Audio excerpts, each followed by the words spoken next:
let's talk about the Canon R5 Mark II for making videos. The R5 Mark II is certainly good for taking still images, but how does it perform in video? In this video, we'll take a look at a variety of video settings and some sample videos taken with this camera. And stay till the end and I'll share the settings I use and let you know why. So stick around.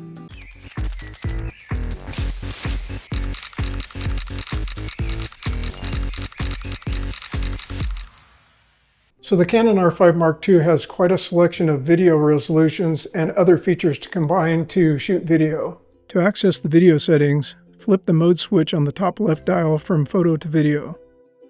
Okay, now hit the menu button and go to the red menu, tab 1. Here you'll see the movie recording size options. Choose that and it'll display the resolution choices. You can see you have 8K, 4K, 2K, and Full HD, which is 1080p. You'll also notice for each of these resolutions there's a fine option as well. The fine option helps to boost the quality of these videos by oversampling the image from the full sensor resolution and downsampling it to your chosen resolution while retaining all the details. You can also see this frame rate setting and this long op intro setting. I'll cover those in a minute. Here's some sample videos and their settings. In this first example, I used the 1080p Full HD setting, which is 1920 by 1080. I'm not sure why this resolution is included in the R5 Mark II because, in my opinion, if you're going to buy a powerful camera like this one, which has 2, 4, and 8K, who would use 1080p? Well, maybe the setting's just included for its ability to shoot at 240p for some really fun slow-mo action. Here you can see when it's cropped in, it loses a great deal of quality.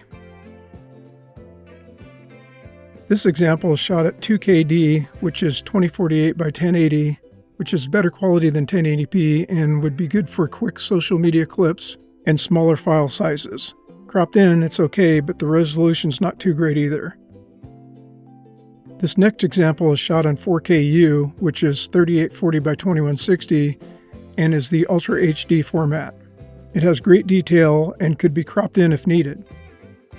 Here it is cropped in and doesn't look too bad.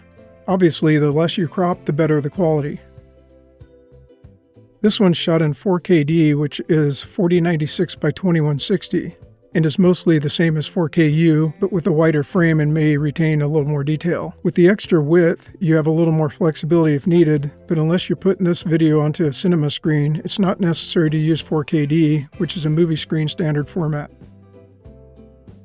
And this video is shot in 8KD, which is 8192 by 4320, and has superior resolution compared to the other formats. File sizes are enormous, so I only use this setting when I plan to crop the image in post-processing for those times when I can't get very close to the wildlife. And as you can see here, the image when zoomed in is still great quality.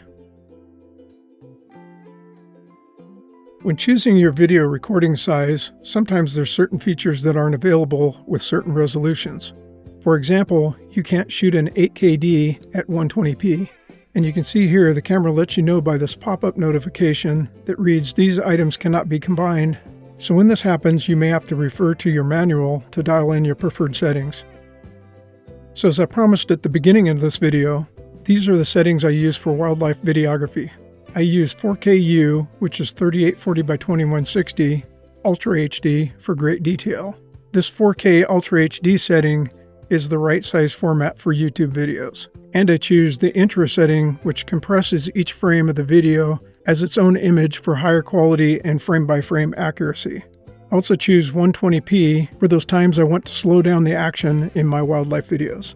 I also have my main recording format set to this one, which is the AVCS 10-bit. Why, you might ask? Because this setting produces high-quality H.264 video for greater software compatibility and easier editing. Then after editing the file, I export the video as HEVC H.265, which creates a smaller file at virtually the same high quality.